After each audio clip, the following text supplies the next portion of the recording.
नमस्कार and welcome you all to world affairs. मैं हूं प्रशांत धवन। नाउ रिसेंटली आप लोगों ने सुना होगा कि पाकिस्तान के मीडिया की तरफ से कुछ स्टेटमेंट आई है, बड़ी स्टेटमेंट आई है इंडिया को लेकर। बार बार पाकिस्तान के मीडिया ने यह कहा है कि अब पाकिस्तान के पीएम को सीखना चाहिए भारत से। और साथ ही साथ हमने ये भी देखा कि पाकिस्तान के करंट पीएम शहबाज शरीफ जब ये अपने सिविल सर्वेंट्स, नए सिविल सर्वेंट्स को स्पीच दे रहे थे, तब इनके मुंह से निकल गया कि हम एक एटॉमिक पावर है, तब भी आज के समय भीख मांग रहे हैं। अब मुझे भीख मांगते हुए भी अजीब लगता है। अब पहले मैं आपको बता दूं कि यहाँ पर हुआ क्या है, शहबाज शरीफ ने क्या कहा, फिर हम आएंगे कि पाकिस्तान का मीडिया किस तरीके से अपनी गवर्नमेंट को कह रहा है कि भारत को लेकर पॉलिसी चेंज करने का समय आ चुका है। ना फर्स्ट ऑफ ऑल, जिस तरीके से भारत में आईएएस है, इंडियन एडमिनिस्ट्रेटिव सर्विसेज, उसी तरीके से पाकिस्तान में ना इनका होता है पीएएस, पाकिस्तान सिविल सर्विसेज। अब हालांकि देखो, हमारे यहाँ यूपीएससी बोर्ड है, इनके यहाँ इनका बोर्ड होता है सीएसएस। और इसी का एग्जाम पास करके पाकिस्तान को अपने टॉप लेवल के ब्यूरोक्रेट मिलते हैं। ये ब्यूरोक्रेट जो कई सालों तक पाकिस्तान की सरकार चलाते हैं, चाहे पीएम इमरान खान बने या शहबाज शरीफ बने, ये लोग किसी ना किसी डिपार्टमेंट में काम कर रहे होते हैं। तो आईएएस ऑफिसर्स या फिर पाकिस्तान के केस में पीएएस ऑफिसर्स, ये बहुत ही इंपॉर्टेंट पार्ट होता है कंट्री का। और आपने देखा होगा काफी बार कि जब आईएएस एक आदमी सिलेक्ट हो जाता है, उसने यूपीएससी का एग्जाम क्रैक कर लिया, उसकी बहुत अच्छी रैंक आई, वो आईएएस में चला गया, उसकी ट्रेनिंग हुई, उसके बाद फिर पीएम मोदी ना स्पीच देते हैं आईएएस ऑफिसर्स को कि देखिए ये आपको करना चाहिए, देश अभी इस कंडीशन में है, ऐसे हम आगे बढ़ेंगे। एक प्रॉपर मोटिवेशनल स्पीच होती है इन यंग ऑफिसर्स के लिए। और ये स्पीच देखिए बहुत ही इंपॉर्टेंट होती है, क्योंकि पहली बार यहाँ पर ये यंग ऑफिसर्स अपने देश के पीएम की बात डायरेक्टली सुन रहे होते हैं, और इससे इनका काफी हद तक माइंडसेट भी बनता है कि अच्छा, इस तरीके से हमें देश को गवर्न करना है। अब शहबाज शरीफ भी ना अपने ब्यूरोक्रेट्स को, जो नए इनके ब्यूरोक्रेट्स हैं, उनको स्पीच दे रहे थे, उस टाइम इन्होंने ये कह दिया कि मेरे लिए आज के समय एम्बैरेसिंग है और ज्यादा लोन्स मांगना। मैं दूसरे कंट्रीज में जाता हूँ, फ्रेंडली कंट्रीज में जाता हूँ लोन मांगने के लिए, मुझे खुद एम्बैरेसिंग लगता है कि ये लोग मेरे बारे में क्या सोच रहे होंगे। और इसी बात को लेकर शहबाज शरीफ की आलोचना हो रही है कि ऐसी बातें आप यंग सिविल सर्वेंट्स को नहीं कहते, स्पेशली एक ऐसे टाइम में जब पाकिस्तान के पास वैसी सिविल सर्वेंट्स बहुत कम है। वैसे एक बहुत ही इंटरेस्टिंग बात आपको बता रहा हूँ, जिस तरीके से भारत में भी आप देखो यूपीएससी के एग्जाम में हमारे यहाँ कोटा होता है, पाकिस्तान में भी ना बहुत बड़े स्केल पर कोटा आपको मिलेगा। हालांकि इनका 92% जो कोटा है ना, ये होता है रीजन बेस के। इतने परसेंट हो गए पंजाब के, इतने हो गए केपी के इतने परसेंट हो गए सिंध के। तो सिंस पाकिस्तान में सिंध और पंजाब के अलावा बाकी जो रीजन है वो इतने पीछे रह चुके हैं, वहां पर बेसिक एम्यूनिटीज की इतनी ज़्यादा कमी है कि काफ़ी बार ना वहाँ से एस्पिरेंट्स एग्ज़ाम देने के लिए आते नहीं है, आते भी है तो वो कहीं से भी रेडी होते नहीं है इस टाइप के एग्ज़ाम के लिए। तो इसलिए बहुत सारी जो वैकेंसीज है पाकिस्तान के सो कॉल्ड यूपीएससी में, सीएसएस में, ये आज के समय खाली पड़ी हुई है। 10 साल का गैप है। तो जब वैसे ही ब्यूरोक्रेट्स कम आ रहे हो आपके, उसके बाद जब नए ब्यूरोक्रेट्स आ रहे हो, उनको आप ये पिक्चर दो देश की कि जी पैसे नहीं है, और उसके अलावा पाकिस्तान अपनी हिस्ट्री में जो बेसिक नीड्स होती है एक आबादी की, कि पावर्टी खत्म कर दो, अनएम्प्लॉयमेंट खत्म कर दो, इलिटरेसी खत्म करो, ये सब पाकिस्तान अब भी अचीव नहीं कर पाया। इसमें एक्चुअली पाकिस्तान काफ़ी पीछे जा चुका है। ये बातें बताना काफ़ी डिमोटिवेटिंग रहता है। मगर मैं यहाँ पर शहबाज शरीफ को भी ब्लेम नहीं करूँगा, इवन दो काफ़ी लोग कह रहे हैं कि काफ़ी ये डिमोटिवेटिंग बात बोलते हैं। जो बातें शहबाज शरीफ कह रहे हैं ना, बिल्कुल प्रैक्टिकल है, बिल्कुल सत्य है। क्योंकि 2025 देखो पाकिस्तान के लिए ना एक बहुत ही बड़ा साल रहने वाला है। मुझे याद है मैंने 1 साल पहले ये वीडियो करी थी अपलोड के 2022 में भारत को बहुत ही बड़ा कर्ज चुकाना है, कई पेमेंट्स करनी है, तो इसकी वजह से भारत का जो फॉरेन एक्सचेंज रिजर्व है ये थोड़ा सा नीचे जाएगा, जो करेंसी है ये भी हो सकता है कि हिट होगी। और इवेंचुअली हुआ भी, हमारा फॉरेक्स रिजर्व थोड़ा बहुत गिरा है, हालांकि हम मेंटेन कर रहे हैं कैसे भी करके। बट पाकिस्तान के केस में इन लोगों को 2025 में ना $73 बिलियन की रीपेमेंट करनी है। इनके पास टोटल विदेशी मुद्रा भंडार जो इन्होंने लोन लेके उठा रखा है, ये 7 से 8 बिलियन डॉलर्स के आसपास का है रफली। वो भी कभी कभी 5 या 6 के आसपास चला जाता है।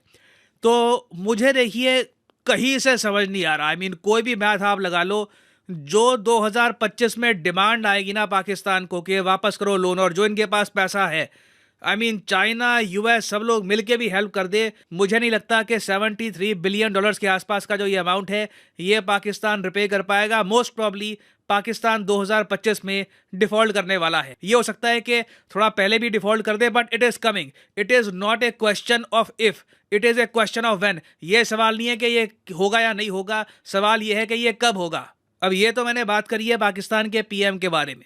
फिर हम बात करते हैं पाकिस्तानी मीडिया के बारे में। अब देखो, वैसे पाकिस्तानी मीडिया काफ़ी लाउड और इलॉजिकल सा होता है, कुछ प्रॉपर बातें बोलते नहीं है, वो कुछ भी इधर उधर की बातें बोलते रहते हैं। बट कुछ लोग हैं पाकिस्तान के मीडिया सर्कल में, डिफेंस एनालिस्ट वहाँ पर ऐसे हैं जो बहुत ही जेन्युइन न्यूट्रल बात करते हैं। फॉर एग्जाम्पल, इनमें से एक है शहजाद चौधरी। इन्होंने एक आर्टिकल पब्लिश किया जो इंडिया में बड़ा पॉपुलर हो गया है। इनका आर्टिकल पब्लिश हुआ था द एक्सप्रेस ट्रिब्यून में और आर्टिकल का टाइटल है ऑन इंडिया। इन्होंने अपने आर्टिकल की शुरुआत में यह कहा कि अगर मैं हेनरी किसिंजर होता, हेनरी किसिंजर आपको पता होगा, जब रिचर्ड निक्सन यूएसए के प्रेसिडेंट थे, उनके मेन एडवाइजर थे हेनरी किसिंजर। उनके फॉरेन सेक्रेटरी भी थे, मगर साथ ही साथ आप कह लीजिए मेन एडवाइजर थे हेनरी किसिंजर। इनको जियो पॉलिटिक्स का गुरु भी मानते हैं कई लोग, जो बहुत ही फेमस कोट है कि USA has no friends, it has no enemies, it only has permanent interest. ये जो कोट है ये हेनरी किसिंजर ने ही सबसे पहले बनाई थी। तो शहजाद चौधरी यहाँ पर कहते हैं कि अगर मैं हेनरी किसिंजर होता ना, आज के समय मैं यूएस प्रेसिडेंट का इतना खास होता, आज के समय दुनिया भर के लोग मुझे मानते हैं कि जियो पॉलिटिकल गुरु हूँ मैं और लोग मेरी बात सुन रहे हैं, तो मैं एक ट्रस्टी लिखता। ट्रस्टी आप कह लो, एक लंबी किताब कह लो, एक बहुत बड़ा डॉक्यूमेंट होता है, एक मैं ट्रस्टी लिखता, उसका नाम होता ऑन इंडिया। और आगे इन्होंने ऐसी जी भर के तारीफें करी है इंडिया की करंट गवर्नमेंट की। ये कहते हैं कि इतना मॉन्यूमेंटल चेंज देखा गया है इंडिया के फॉर्चून में पिछले कुछ सालों में कि इंडिया अब ग्लोबल स्टेज पर अलग ही दिखता है। फिर ये आगे कहते हैं कि मोदी, अब इन्होंने कुछ रिस्पेक्टफुल तरीके से नाम नहीं लिया कि प्राइम मिनिस्टर मोदी या फिर जो भी मिस्टर मोदी, सीधा लिख दिया Modi may be A despise name in Pakistan. चाहे मोदी से लोग नफरत करते हो पाकिस्तान में, मगर पीएम मोदी ने कुछ ऐसा किया है जो उनसे पहले कई प्राइम मिनिस्टर्स नहीं कर पाए। अब देखो, जब पाकिस्तान के डिफेंस एनालिस्ट, इतने बड़े डिफेंस एनालिस्ट ये बात कहे ना, तो it is hard to disagree with him. फिर आगे ये ऐड किया है कि इंडिया आज के समय अपनी फॉरेन पॉलिसी में जो चाहे वो करता है और साथ ही साथ इंडिया की फॉरेन पॉलिसी बाकी दुनिया एक्सेप्ट भी कर लेती है। कोई इसको अभी तक रेजिस्टेंस फेस नहीं करनी पड़ी। मेन इनका यहाँ पर हिंट ये है कि दुनिया की दो अपोजिंग सुपर पावर्स हैं, एक यूएसए और एक रशिया। दोनों के साथ इंडिया के बहुत ही करीबी रिश्ते हैं। एक के साथ क्वाड बना रखा है, दूसरी साइड हम ऑयल परचेज कर रहे हैं। ये एक डिप्लोमेटिक तख्ता पलट नहीं है तो क्या है? ये इन्होंने लिटरली लैंग्वेज यहां पर यूज करी है, if this isn't a diplomatic coup then what is it. और आगे ये भी ऐड करते हैं कि इंडिया आज के समय बहुत इंपॉर्टेंट है दुनिया के लिए, not because of it size तो खैर बड़ा है, आबादी भी बहुत बड़ी है। इंडिया बहुत ही इंपॉर्टेंट इसलिए भी है क्योंकि ये बाकी कंट्रीज को ना एक राह दिखाता है कि कैसे आप अपने इंटरेस्ट को मेन कोर सेंटर पॉइंट रख के आगे बढ़ सकते हैं। उसी के साथ साथ इन्होंने ये भी कहा कि इंडिया में एक प्रॉपर फंक्शनल पॉलिटी है, मतलब कि आप जो भी कह लीजिए, भारत में प्रॉपर डेमोक्रेसी है, भारत में इलेक्शन होते हैं, इलेक्शन के बाद सब लोग रिजल्ट एक्सेप्ट करते हैं। जो यूएसए या ब्राज़ील में हुआ था रिसेंटली, वो हमारे यहाँ नहीं होता। उसके अलावा एग्री सेक्टर में इंडिया टॉप प्रोड्यूसर्स में आता है। इवन दो इंडिया की आबादी 1.4 बिलियन है, पेंडेमिक का टाइम हो चाहे रशिया यूक्रेन की वॉर हो, इंडिया को दुनिया के सामने हाथ नहीं फैलाना पड़ा गेहूं के लिए, जैसा हाल पाकिस्तान के साथ हो गया है कि यूएन में आपने रिसेंटली देखा कि उनको लिटरली हाथ फैलाने पड़े और कई कंट्रीज ने लिटरली दान किए हैं पैसे पाकिस्तान को ताकि वो सर्वाइव कर पाए। जबकि एक बहुत ही इंटरेस्टिंग बात यह है कि जब भारत और पाकिस्तान का विभाजन हुआ था ना, तब पंजाब प्रोविंस, जो उस वक्त ब्रिटिश इंडिया का पंजाब प्रोविंस था, उसका बड़ा हिस्सा गया था पाकिस्तान के पास। और पंजाब को हम कहते थे the bread basket of India, सबसे ज़्यादा फर्टाइल ज़मीन थी यहाँ पर। मगर आप कह लो इंडिया ने ना जो ज़मीन हमारे पास थी उसको प्रॉपरली डिस्ट्रीब्यूट करके, प्रॉपर एग्रीकल्चरल पॉलिसीज़ अपनाकर अपना फूड आउटपुट इतना रखा है कि आज के समय हमें गेहूं परचेज करने की ज़रूरत नहीं है, उल्टा हम एक्सपोर्ट करते हैं बाकी कंट्रीज़ को। फिर ये यहाँ पर ये भी ऐड करते हैं कि चाहे यूएस और रशिया वाली बात तो अपनी जगह है, पाकिस्तान को ये भी देखना होगा कि पाकिस्तान का जो ऑल वेदर एलाई है सऊदी अरेबिया, जिसको ये कहते हैं कि बड़े डीप रिलेशंस हैं हमारे इनके साथ, सऊदी अरेबिया भी खुल के कहता है कि इंडिया में $72 बिलियन ये ओपनली इन्वेस्ट करेंगे, जबकि पाकिस्तान काफ़ी बार भीख मांगता रहता है $7 बिलियन के लिए। तो ये सब बातें ये इसलिए कह रहे हैं क्योंकि अब इनके हिसाब से टाइम आ चुका है कि पाकिस्तान अपनी जो पॉलिसी है इंडिया को लेकर इसे रिकैलिब्रेट करे, ऑलमोस्ट आप कह लीजिए रीसेट करे।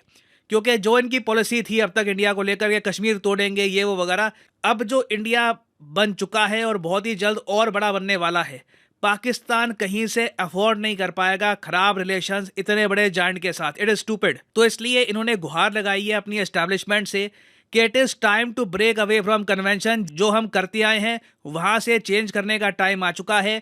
जियो इकोनॉमिक्स के हिसाब से सोचिए, हमें इंडिया के साथ रिलेशंस इंप्रूव करने होंगे। अगर हम नहीं करते, अपनी पुरानी नीति के हिसाब से ही चलते रहते हैं, तो पाकिस्तान के बारे में इन्होंने ये कहा है, it may be reduce to a footnote in history. History की कभी किताब आपने देखी होगी, बड़े बड़े पन्ने होते हैं, पन्नों के नीचे ना छोटे छोटे फुटनोट्स होते हैं कि हाँ ये भी हुआ करता था। चले फॉर एग्जांपल हम बात करें बड़े एम्पायर्स की, बीच में नीचे फुटनोट होगा, हाँ एक छोटा सा टापू भी हुआ करता था, वहां पे कुछ लोग रहते थे, मगर उसके बारे में अब कोई जानकारी नहीं है, उसका जो अस्तित्व है वो मिट चुका है। तो ये बड़ी स्टेटमेंट है अपने आप में। और जब पाकिस्तान में इतने सीजन लोग ऐसी बात बोल रहे हों, तब भी अगर मान लो पाकिस्तान की आर्मी, इनकी एस्टेब्लिशमेंट ये बात नहीं समझती और एंटी इंडिया पॉलिसी को आगे ये लोग बढ़ाते हैं, तो in the end only Pakistan will suffer. It might be turn into a footnote in history. और फाइनली यहाँ पर मैं ये भी ऐड कर दूं कि आप किसी भी एग्जाम की तैयारी कर रहे हैं, चाहे एसएससी, बैंक, यूपीएससी, आप सिंपली परचेज कर सकते हैं अनअकैडमी के क्वालिटी कोर्सेज, जिससे घर बैठ के आप तैयारी कर पाएंगे। और ये कोर्सेज परचेज करने के लिंक्स नीचे आपको मिलेंगे इस वीडियो के कमेंट सेक्शन में। यहाँ पे कमेंट पिंड होगी। फॉर एग्जांपल आपको परचेज करना है यूपीएससी का कोर्स, तो यूपीएससी के लिंक पर जाइए और यहाँ पे आप परचेज कर पाएंगे अनअकैडमी का यूपीएससी कोर्स, जिससे प्रीलिम्स और मेंस जो है आपका ये प्रॉपरली कवर हो जाएगा। ये कोर्सेज आपको मिलते हैं 6 महीने, 3 महीने, 9 महीने, 12 महीने और इवन 36 महीने के लिए। मगर जो प्राइसेस यहाँ पर लिखे हैं ये कभी भी पेमेंट कर देना। सिंपली यहाँ पर कोड यूज करिए PD10 and the prices will start following. सीधा फ्लैट 10% आपको डिस्काउंट मिलेगा। So use the code PD10 and save money. So इसी नोट के साथ ये है वीडियो का अंत। Thank you for listening and as always God bless you all.